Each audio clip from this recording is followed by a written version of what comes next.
मुरली अमृत की धारा है धारा, जो देती दुखों से किनारा।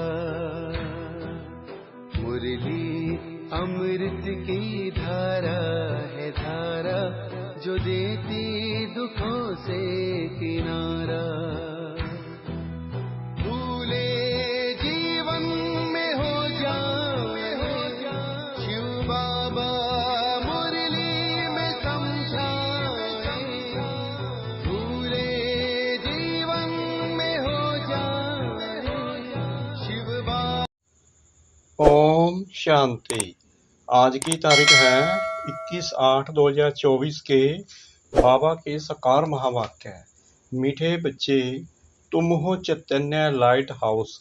तुम्हें सबको बाप का परिचय देना है, घर का रास्ता बताना है।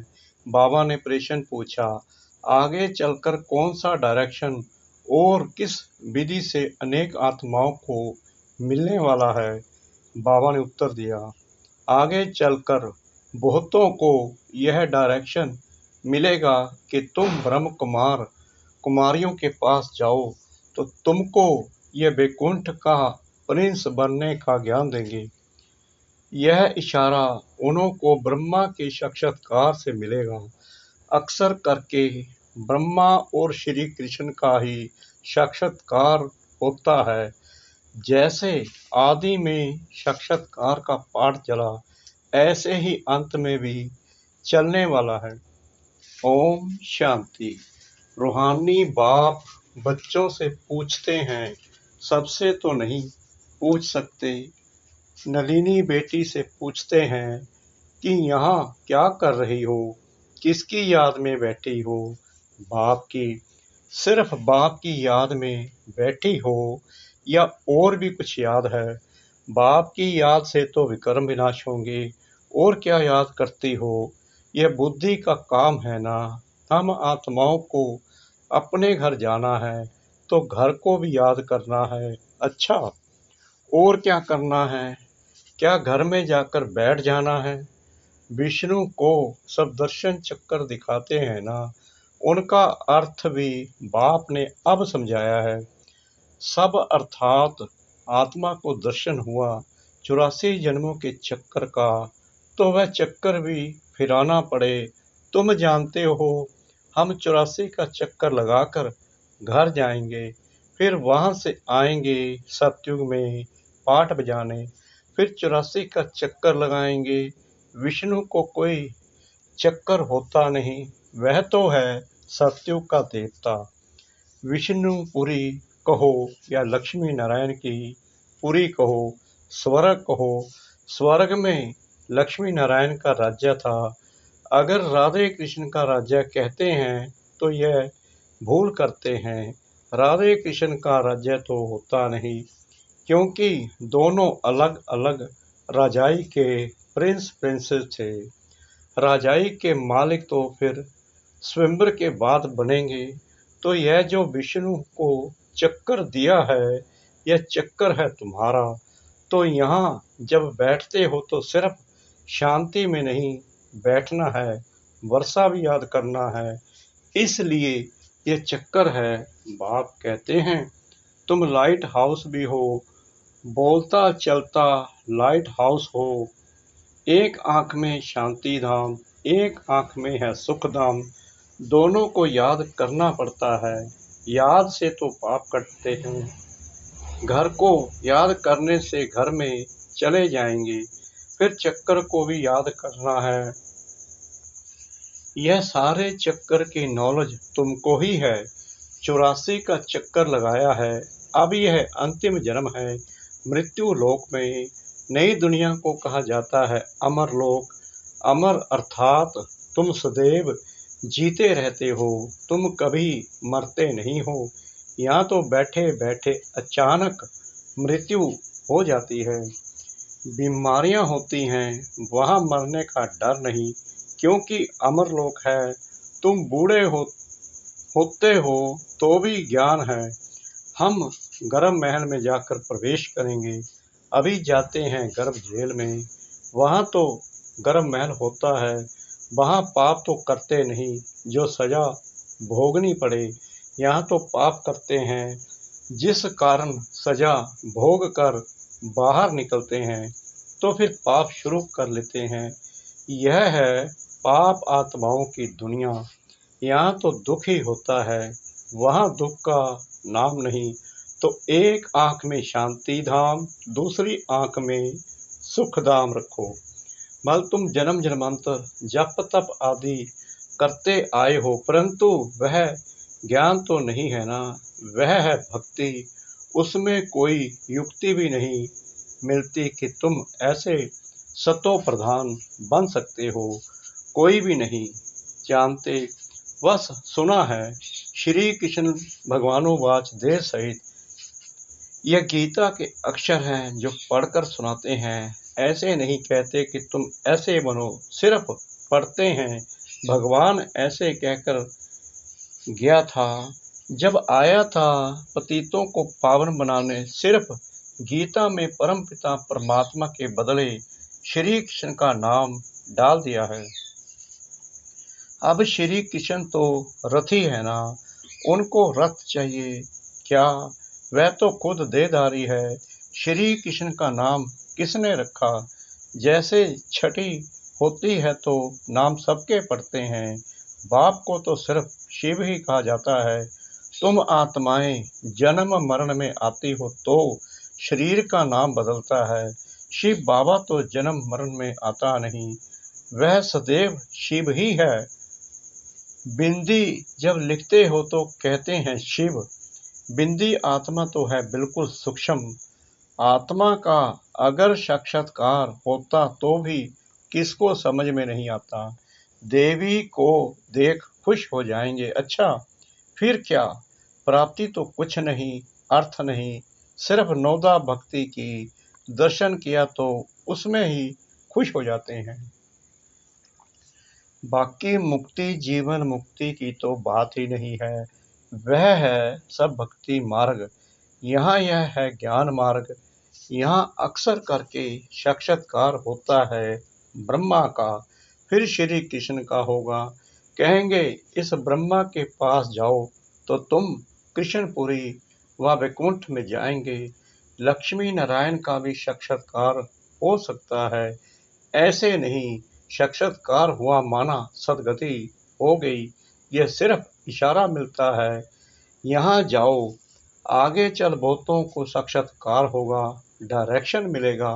तुम्हारा त्रिमूर्ति भी अखबार में पढ़ता है, ब्रह्म कुमारियों का नाम भी पढ़ता है, तो ब्रह्मा का ही साक्षात्कार होगा कि इनके पास जाने से तुमको यह वैकुंठ का प्रिंस बनने का ज्ञान मिलेगा। जैसे अर्जुन को विष्णु का और विनाश का साक्षात्कार हुआ। बाप कहते हैं तुमको कमल फूल समान बनना है, परंतु स्थायी तो तुम नहीं रहते हो, इसलिए अहंकार विष्णु को दे दिया है। नहीं तो देवताओं को शंख आदि की दरकार है क्या? मुख से सुनाने को शंख दबनी कहा जाता है। कमल का राज भी बाप समझाते हैं। तुम ब्राह्मणों को इस समय कमल फूल समान बनना है। गदा है 5 विकारों रूपी माया को जीतने की। बाप उपाय बताते हैं। माम एकम याद करो तो तुम्हारे विक्रम विनाश होंगे। श्रीमत पर चढ़कर पतित पावन बाप को याद करो। दूसरा तो कोई पतित पावन है नहीं सिवाय एक बाप के। बाप कहते हैं मुझे बुलाते ही इसलिए हैं कि हम सबको इस शरीर से छुड़ाकर पावन दुनिया में ले चलो। तो बाप ही आकर सब आत्माओं को पतित से पावन बनाते हैं, क्योंकि अपवित्र आत्माएं तो घर में अथवा स्वर्ग में जा नहीं सकती हैं। बाप कहते हैं पवित्र बनना है तो मुझे याद करो, याद से ही तुम्हारे पाप कटते जाएंगे। यह मैं गारंटी करता हूँ। बुलाते हैं हे पतित पावन, आओ हमको पावन बनाकर नई दुनिया में ले चलो। तो कैसे जाएंगे? कितनी सीधी बात बताते हैं। बाप की सहज नॉलेज और सहज बात है। कहते हैं काम काज करते हुए मुझे याद करो, वह नौकरी आदि करो, भोजन बनाओ तो ही याद में रहकर तो भोजन भी शुद्ध होगा। इसलिए गाया जाता है, ब्रह्मा भोजन के लिए देवताओं को भी दिल होती है। यह बच्चियां भी भोग लेकर जाती हैं तो वहाँ महफिल होती है। ब्राह्मणों और देवताओं का मेला लगता है। भोजन स्वीकार करने आते हैं। ब्राह्मण लोग जब भोजन पान करते हैं तो भी मंत्र जपते हैं। ब्रह्मा भोजन की बहुत महिमा है। सन्यासी तो ब्रह्म को ही याद करते हैं। वह है हद के सन्यासी। कहते हैं, हमने घर बार मलकियत आदि सब छोड़ा है, फिर अभी अंदर घुस पड़ते हैं। तुम्हारा है बेहद का सन्यास। तुम इस पुरानी दुनिया को ही भूल जाते हो। तुमको फिर जाना है नई दुनिया में। घर गृहस्थ में रहते बुद्धि में यह है कि अब हमको जाना है सुख धाम वाया शांति धाम। शांति धाम को भी याद करना पड़े।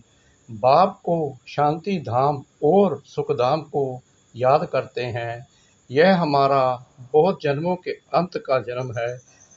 84 जन्म पूरे हुए। सूर्यवंशी से चंद्रवंशी, फिर वैश्य शूद्रवंशी बने। वे लोग फिर कहते, आत्मा सो परमात्मा। आत्मा को कोई लेप छेप नहीं लगता, क्योंकि आत्मा ही परमात्मा है। बाप कहते हैं, यह भी उनका उल्टा अर्थ है। बाप बैठ हमसो का अर्थ समझाते हैं। हम आत्मा परमपिता परमात्मा की संतान हूँ। पहले पहले हम स्वर्गवासी देवता थे, फिर चंद्रवंशी क्षत्रिय बने। 2500 वर्ष पूरा हुआ, फिर वैश्य शूद्रवंशी भिखारी बने। अब हम ब्राह्मण चोटी बनते हैं। यहाँ बैठे हैं जैसे कि 84 की बाजोली खेलते हैं। यह बाजोली का भी ज्ञान है। आगे तीर्थों पर जाते थे तो भी ऐसे बाजोली करते, निशान डालते जाते थे। अभी तुम्हारा तो सच्चा तीर्थ है शांति धाम और सुख धाम। तुम हो रूहानी पंडित, सबको राय देते हो। बाप को याद करो तो शांति धाम चले जाएंगे। साधु संत आदि सब शांति धाम में जाने के लिए ही मेहनत करते हैं, परंतु जा कोई भी नहीं सकते। जाएंगे फिर सारा हो लाट इकट्ठा। बाप ने समझाया है, सतयुग में तो बहुत थोड़े होते हैं, फिर वृद्धि होती जाती है। तो तुम हो सदर्शन चक्रधारी, देवताएं नहीं हैं, परंतु इस समय तुम्हारी माया के साथ युद्ध चल रही है। उस लड़ाई में भी जिसको जोरदार समझते हैं तो फिर उनके पास जाकर शरण लेते हैं। अभी तुम किसकी शरण लेते हो? स्त्री पुरुष दोनों कहते हैं, हम शरण पड़ते हैं तेरी। मेरा तो एक शिव बाबा, दूसरा ना कोई। सब आत्माओं का बाप तो एक है ना। उस एक के तुम बच्चे हो। साधु संत तो एक नहीं है, अनेक भगवान हो जाते हैं। जो घर से रूठे वह भगवान फिर बड़े बड़े साहूकार करोड़पति जाकर उनके शिष्य बनते हैं और महफिल मनाते हैं। गंदे खान पान की तमो प्रधान मनुष्य है ना। हिंदुओं को फिर अपने धर्म का ही पता नहीं है। बाप समझाते हैं, तुम तो वास्तव में आदि सनातन देवी देवता धर्म के हो, परंतु पतित बन गए हो, इसलिए अपने को देवता कहला नहीं सकते। वह धर्म ही प्रायलोप हो गया है।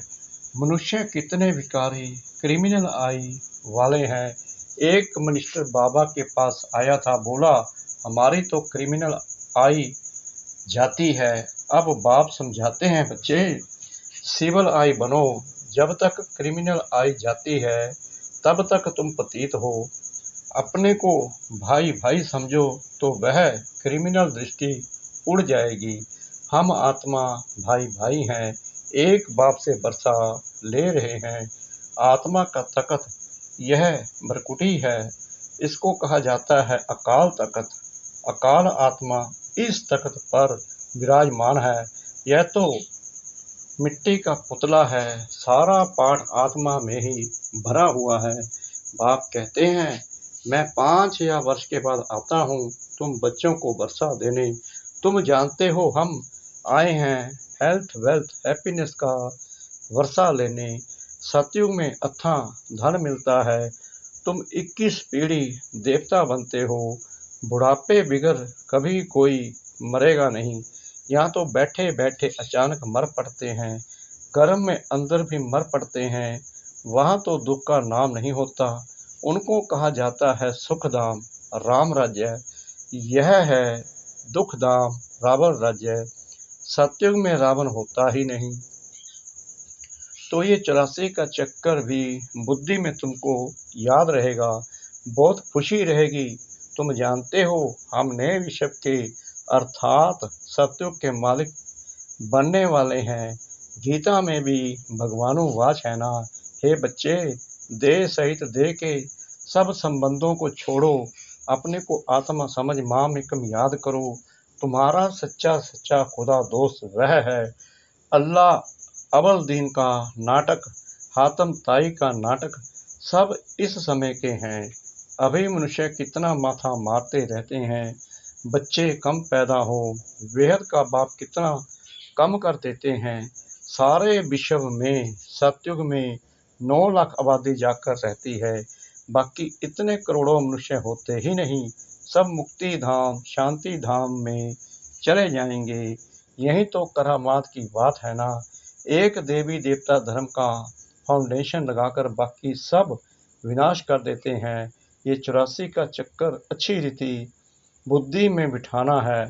यह है सब दर्शन चक्कर। बाकी चक्कर से कोई का गला आदि नहीं काटना है। शास्त्रों में फिर श्री कृष्ण के लिए हिंसक बातें लगा दी हैं। सबको सब दर्शन चक्कर से मारा, यह भी गलानी हुई ना। कितना हिंसक बना दिया है। तुम डबल अहिंसक बनते हो। काम कटारी चलाना यह भी हिंसा है। देवताओं को तो पवित्र कहा जाता है योग बल से, जबकि विश्व के मालिक बन सकते हो तो योग बल से बच्चे क्यों नहीं पैदा हो सकते हैं। साक्षात्कार होगा। अब बच्चा होना है। बाबा तो समझते हैं अभी ये पुराना शरीर छोड़ेंगे और गोल्डन स्पून इन माउथ। तुम भी समझते हो हम अमर लोक में जन्म लेंगे तो गोल्डन स्पून इन माउथ होगा। गरीब प्रजा भी चाहिए ना। दुख की कोई बात होती ही नहीं है। प्रजा के पास थोड़ी इतना धन माल आदि होता है। बाकी हाँ, सुख होगा, आयु बड़ी होगी। राजा रानी साहूकार प्रजा सब चाहिए ना। अच्छा, मीठे मीठे सिकरा दे बच्चों प्रति माता पिता बाप दादा का याद प्यार और गुड मॉर्निंग।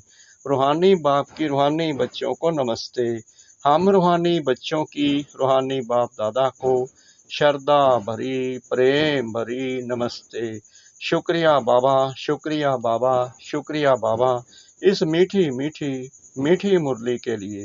धारणा के लिए मुख्य सार नंबर 1, बाप की याद के साथ साथ खुशी में रहने के लिए 84 के चक्कर को भी याद करना है। सब दर्शन चक्कर फिराना है। खुदा को अपना सच्चा दोस्त बनाना है। नंबर 2, डबल अहिंसक बनने के लिए क्रिमिनल आई को बदल सिविल आई बनानी है। हम आत्मा भाई भाई हैं, यह अभ्यास करना है। वरदान सतगुरु परमपिता परमात्मा जी का सर्वशक्तिमान बाप को कंबाइंड रूप में साथ रखने वाले सफलता मूर्त भव। जिन बच्चों के साथ सर्वशक्तिमान बाप कंबाइंड है उसका सर्व शक्तियों पर अधिकार है, और जहाँ सर्व शक्तियाँ हैं वहाँ सफलता ना हो यह असंभव है। यदि सदा बाप से कंबाइंड रहने में कमी है तो सफलता भी कम होती है। सदा साथ निभाने वाले अविनाशी साथी को कंबाइंड रखो तो सफलता जन्म सिद्ध अधिकार है, क्योंकि सफलता मास्टर सर्वशक्तिमान के आगे पीछे घूमती है। स्लोगन, सच्चे वैष्णव वह हैं जो विकारों रूपी गंदगी को छूते भी नहीं।